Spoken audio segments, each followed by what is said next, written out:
Good morning. Today we are starting Chapter 5 with some word problems. We're only going to do 4 problems today, and they all have to do with the form y equals mx plus b, which we have learned in Chapter 4. So what we're going to do today is we're going to try and identify what's m and what represents b in the information that they give us. Okay? So we have to figure out what do we know from the equation, what do we want to know, and then what's the math? How are we going to figure out what we need to do? So first, it says you lease an iPhone 6 for 2 years. So leasing meaning you pay for it. It's not yours until it's all paid off. You lease an iPhone 6 for 2 years. You pay $20 a month plus a one-time insurance payment of $49.99. It says write an equation that describes the total cost for leasing the phone and buying insurance. That's part A. And then part B, find the total cost after 2 years. So we know that we're paying $20 a month. So I'm going to put, we're going to pay $20 a month, plus a one-time insurance payment of $49.99.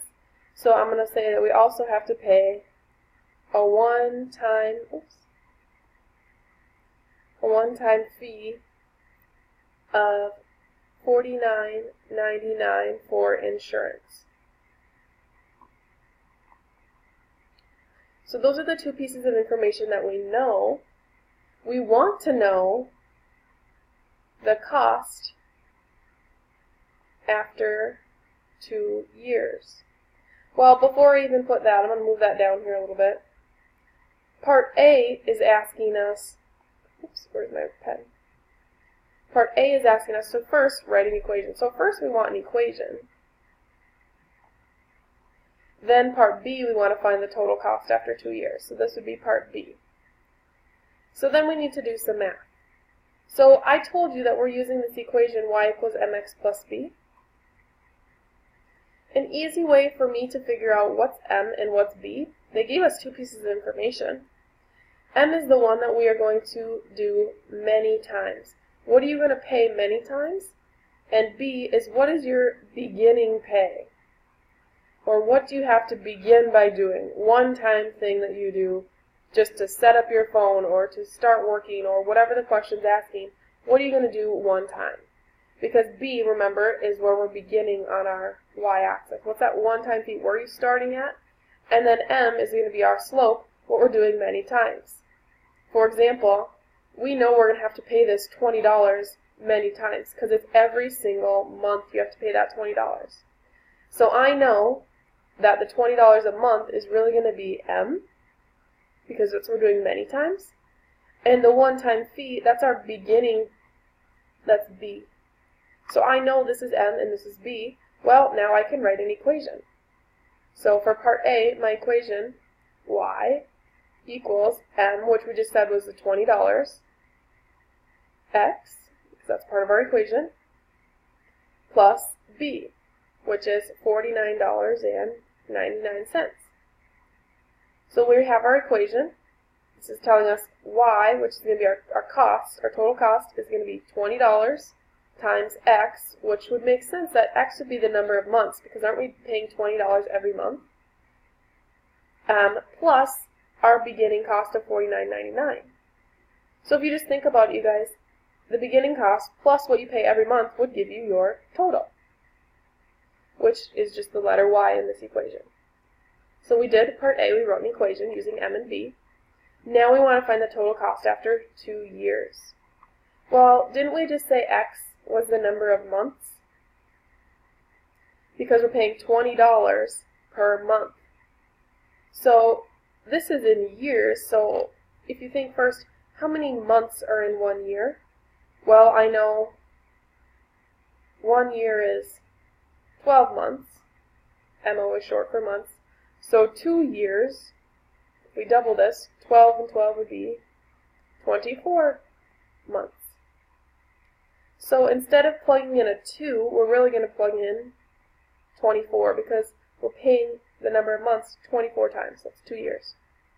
So for our part B, I'm going to write y equals 20 times the number of months, which is 24, plus that one-time fee of $49.99. So we need to solve this, so I'm just going to plug this in my calculator.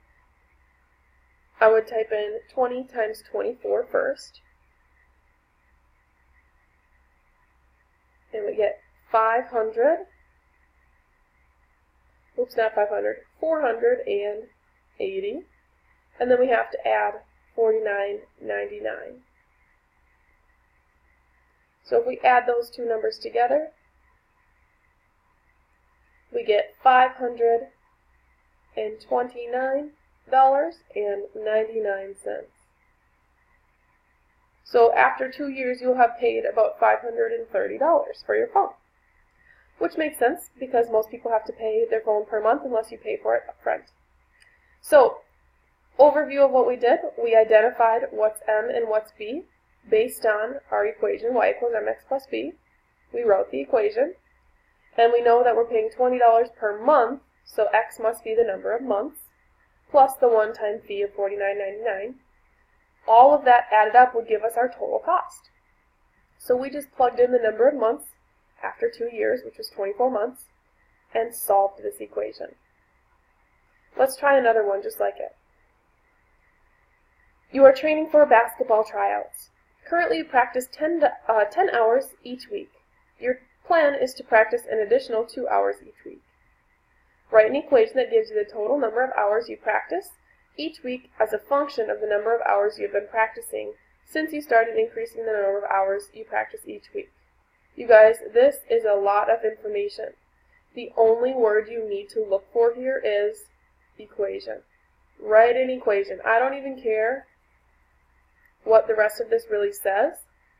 We know we need an equation in the form y equals mx plus b. So we know, let's go back up here. I'm going to read the rest of this and then identify what we know, what we want to know, and the math to do it. After we write an equation, we're going to identify the dependent and independent variables, and I will explain what those are. And then find the total number of hours you practice each week after 8 weeks of increasing the number of hours that you practice. So what do we know? We know we are training for basketball tryouts. We currently practice 10 hours each week. Currently, 10 hours per week. We also know our plan is to practice an additional 2 hours each week. So I'm going to say 2 more each week.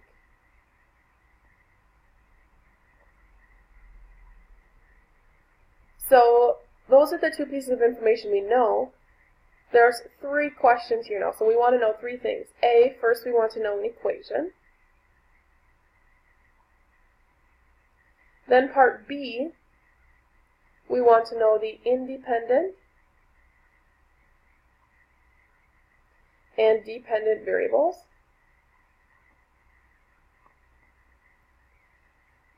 I'm going to put VAR for variables. And then part C, we want to know the total number of hours we practice after 8 weeks of practicing.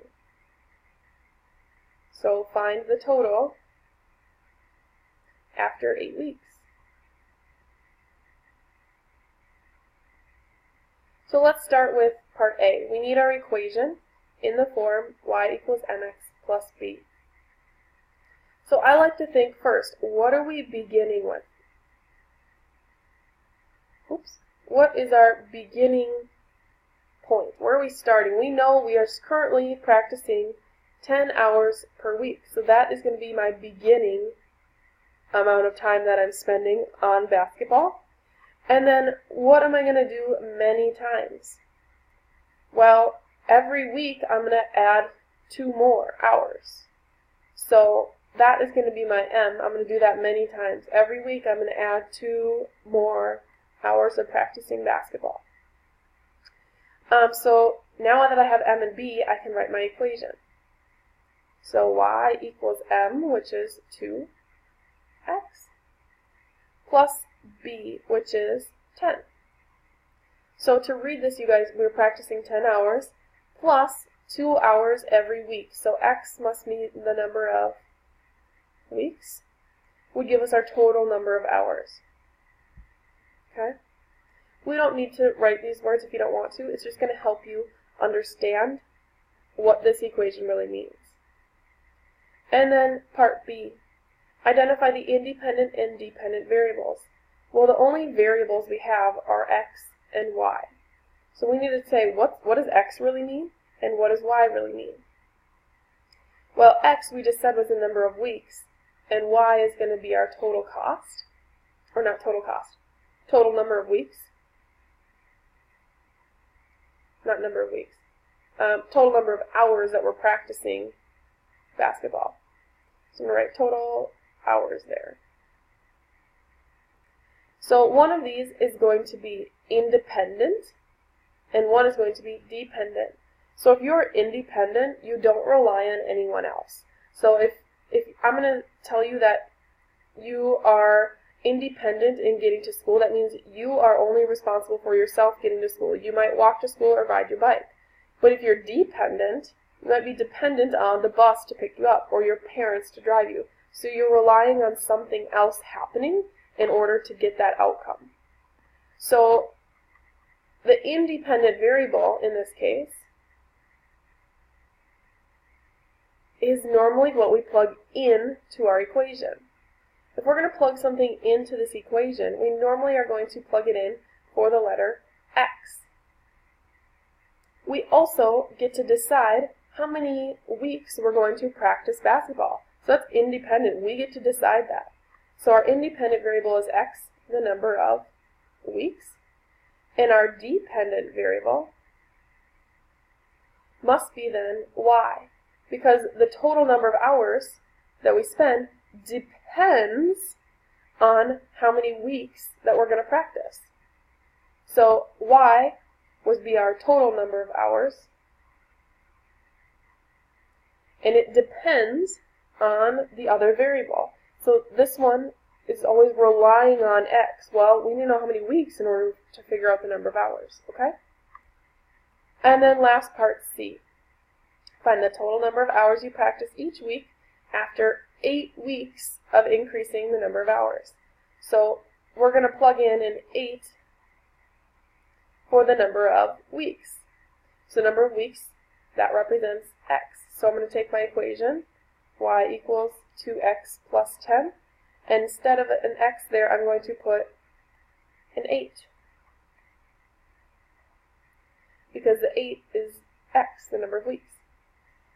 So if we solve this, order of operations tells me to multiply first. 8 times 2 is 16, and then add 10. Well, 16 plus 10 will give me 26.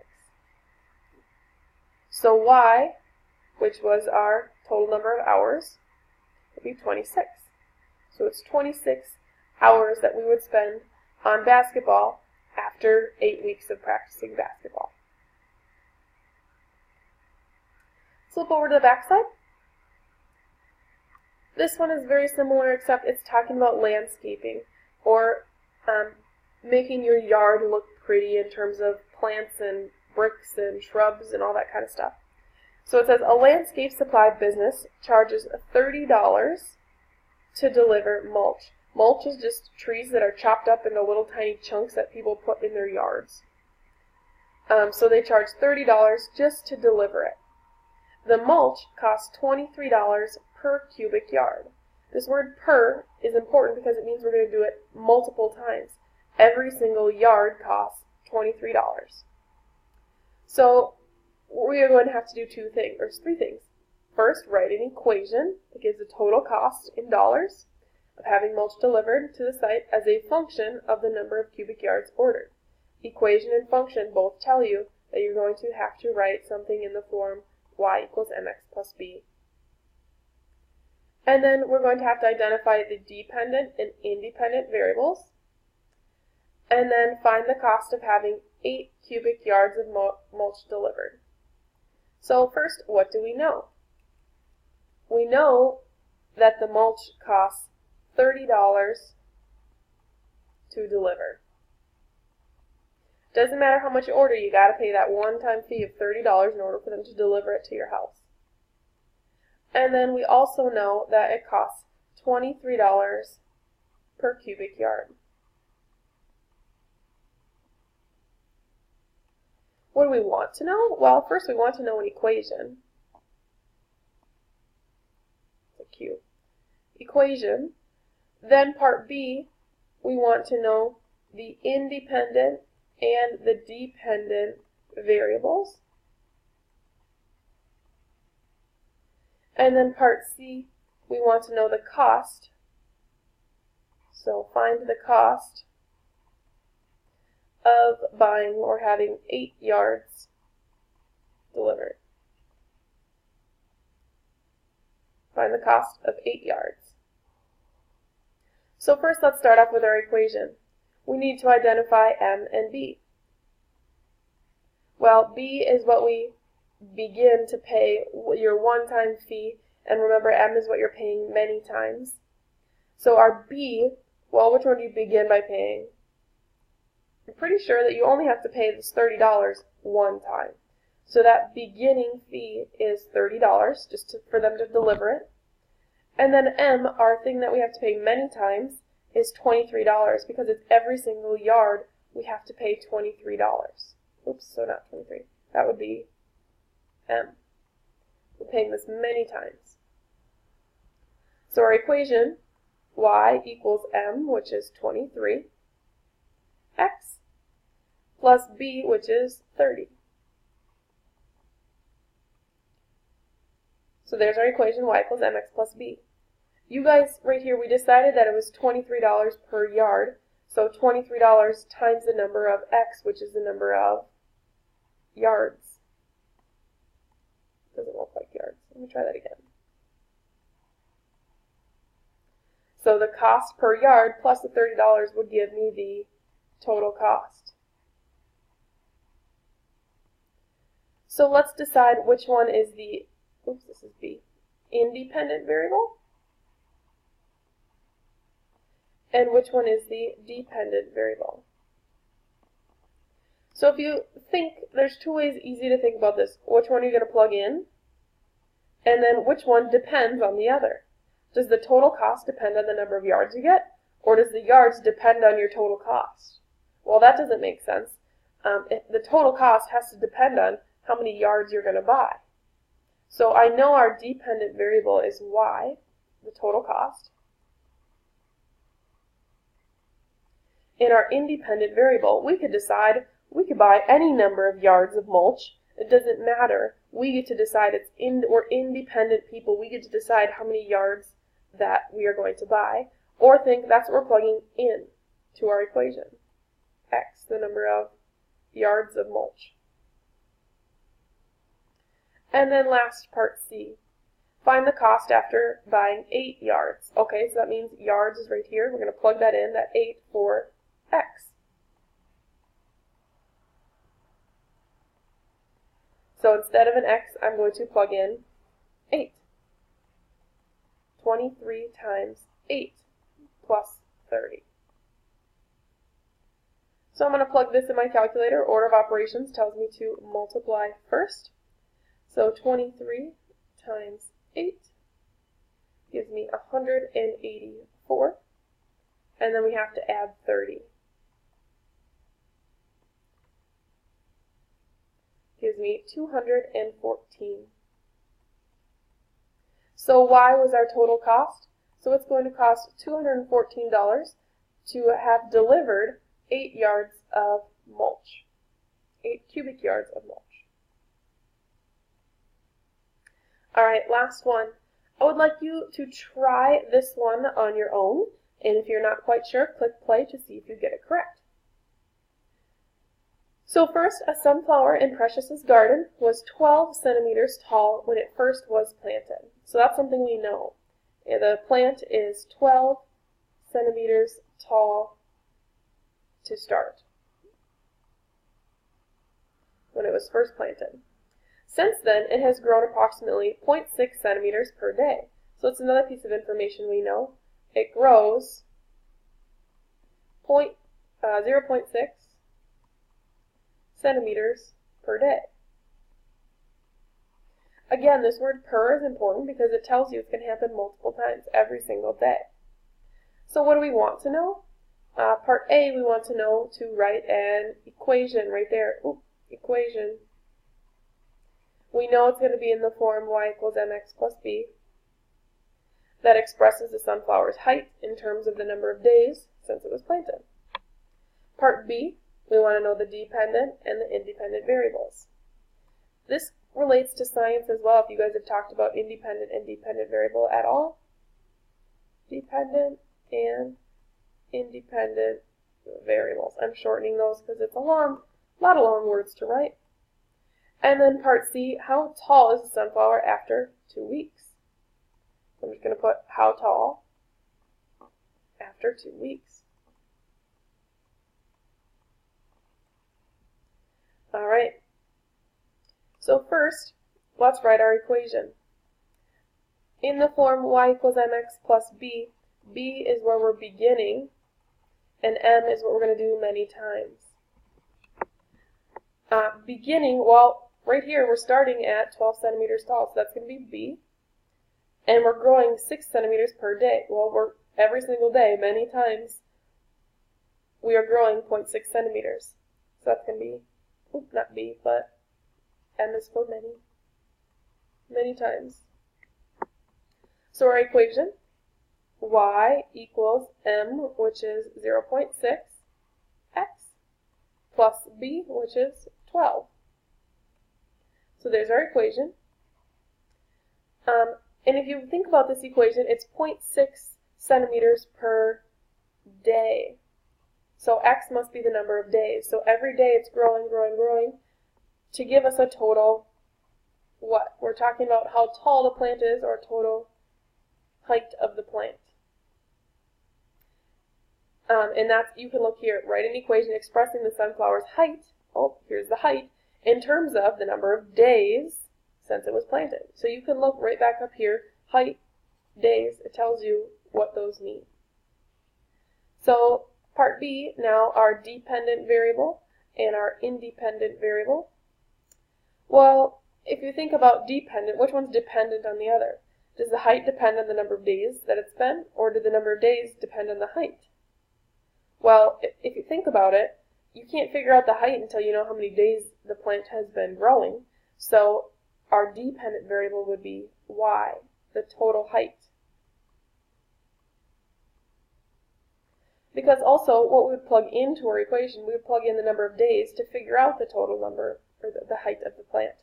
So our independent variable would be x, which is the number of days. And then part C, how tall is the plant going to be after 2 weeks? Well, this is the number of days. Well, days and weeks are very different. I know that 1 week is 7 days. So 2 weeks would be double that, 14 days. So we know instead of plugging in a 2, we're going to plug in a 14 for the number of days. So that goes in for x. So we have y equals 0.6 times x, which is really a 14, and then add 12. Reminder, order of operations, you have to multiply first. So 0.6 times 14. I'm going to plug that in my calculator. 0.6 times 14. That gives me 8.4. And then I have to add 12, which would give me a nice 20.4. And we are talking about centimeters. So our plant, our total height was 20.4 centimeters. That is after 14 days, or 2 weeks. All right. Your homework is a worksheet very similar to what we just did. Tell me what you already know based on the information, what you want to know, and the math to solve it. When you're done, if you'd like, try IXL. Z12 is going to be very similar to what we just practiced. And don't forget to add your homework to your Notes app so that it will remind you to work on your homework at home if you don't finish in class.